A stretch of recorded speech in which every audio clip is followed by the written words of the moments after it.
Senior Medical Officer Nicole Brennan. Medical is overwhelmed. We need help.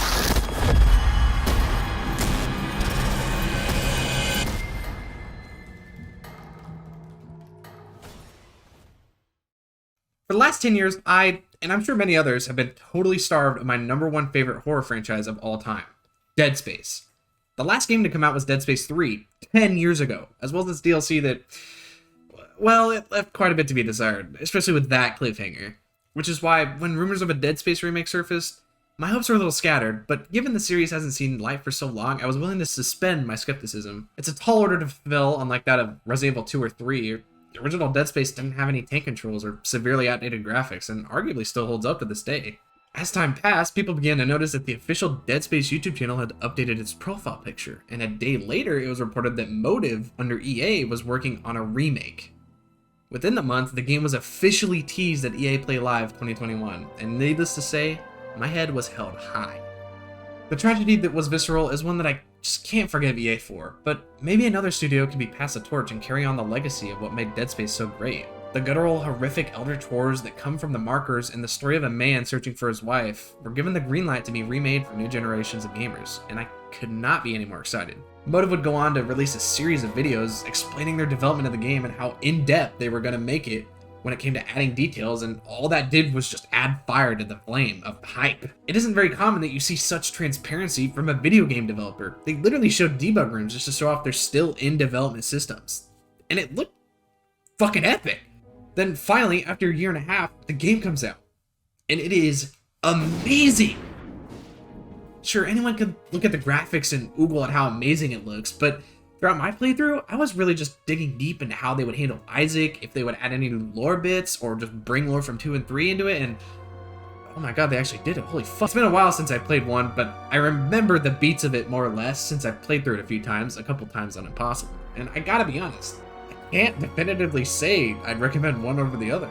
They're both great, and I feel like Motive absolutely nailed it with just about everything in this remake. The story, the music, both the old and new characters, the pacing, and how Isaac actually feels like part of the crew now, and how they changed some of the story's beats to further the narrative, but didn't completely gouge them of what made them good in the first place. Now, there are preferences to be had between the two, but I think I can say that I love what the new one does with a lot of the game. Instead of waiting for the last few chapters before really pushing the story forward, the remake establishes a lot of what the marker does a lot earlier and gives a lot more food for thought early on. You could argue that this detracts a little bit from the horror aspect with the fear of unknown and all that. Learning the marker early on makes it a little less scary since you know how these things came to be. On top of this, they have also added a few new side quests. The biggest one is a simple treasure hunt kind of thing where you scour the Ishimura and search for these administrative rig gauntlet things, and after bringing them all to the bridge, you unlock master access throughout the entire ship. Another one is a smaller quest. After Isaac defeats the hunter, he takes a tissue of it and figures out where it came from.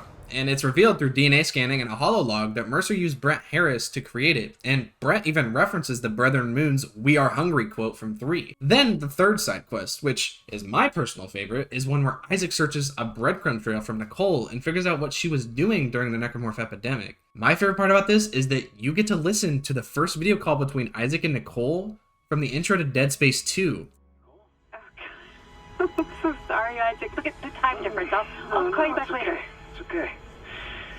How you doing? Good. You were right, Isaac. The Ishimura is a great ship. I am so lucky to be serving aboard her. We'll enjoy it while it lasts. And on top of that, it even adds more, like, I guess, substance to their relationship, or more complexity, rather, because it's confirmed that Isaac's mom was a unitologist and that Nicole actually spoke to her. And there was some drama. There was some drama, at least. That's all I'll say. The gameplay is everything great about 1 and 2 together. It's basically just Dead Space 2 retrofitted into the first game, and honestly, that's all I ever wanted. It doesn't feel as tight as 2, especially with how Isaac will just grab random shit with kinesis instead of prioritizing the necromorph blades, but I think that kind of adds to the suspense and the jank that the first game had. You're frantically trying to grab what you think might work as a projectile as a deadly blade zombie just runs after you. That shit is scary. And speaking of scary, this game gives you choices.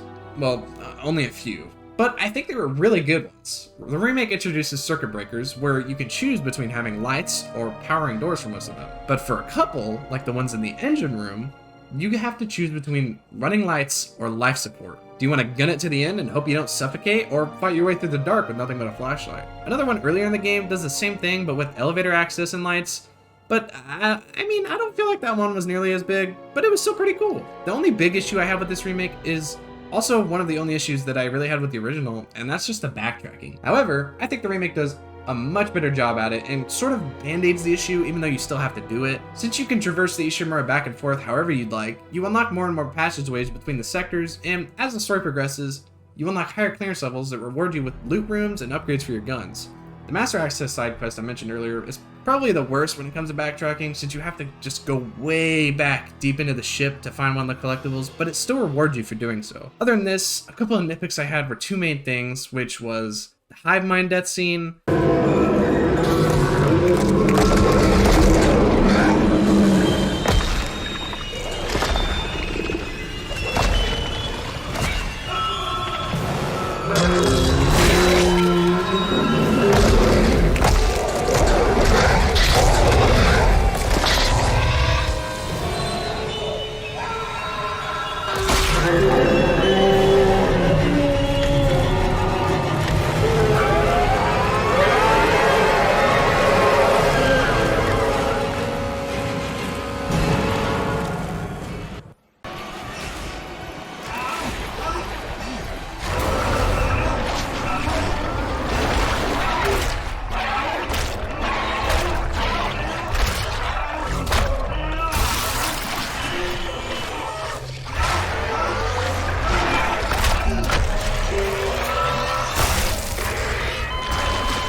And the fact you can't wear any old rigs you bought in the upgrade line. It's like the original, but I don't really like having to wear the EDF rig throughout my entire New Game Plus. I would have liked to wear the original, like, promotional material level 3 engineer suit. The digital deluxe skins help a bit, but you have to wear the level 3 suit soaked in blood or covered in the black marker's runes. Oh, and with every PC game, the PC optimization could have used some work. My game crashed like 4 times, and one time I ended up in this endless sun-bleached void with a giant Isaac standing over what looked like a Roblox base plate.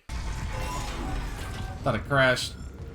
I feel like a lot of my issues with Dead Space are less of its difficulty, but more of the fact that I crash on it.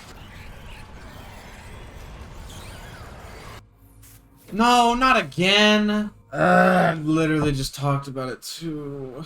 And then there's a secret ending. My hopes for this were a little high, and I was kind of hoping they were going to introduce Gabe Weller or something, and then tease directly into Dead Space 2. I was only half right. It's just a nice little treat that I think leads right into 2, I think, since, if I recall correctly, Urfka found Isaac in a half-crazed state. Seeing Isaac smile is really fucking unsettling, though. I'm super excited for Motive to continue this series and even expand on it, but one thing that I ask of them is to please continue the B-plot that began in Extraction and just abruptly ended in Dead Space 2's DLC. Maybe keep Gabe Weller alive? If they decide to remake 2, keep him alive in the side story, and then maybe throw him into a possible Dead Space 3 reboot thing? I think everyone collectively agrees that 3 was the weakest link of the trilogy, and probably wouldn't mind seeing a total do-over of its story, at the very least. None of that silly love triangle stuff, just a triangle of carnage! Badassery! Imagine a co-op with Isaac, Carver, and Gabe. That'd be so sick!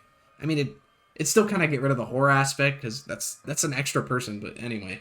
I just want to see Gabe's badass single eye mask thing again. Overall, Motive has more than proven that they can handle this series, assuming EA doesn't screw them over as they did with Visceral. Please, EA, let them do their thing, and let them make this series whole again.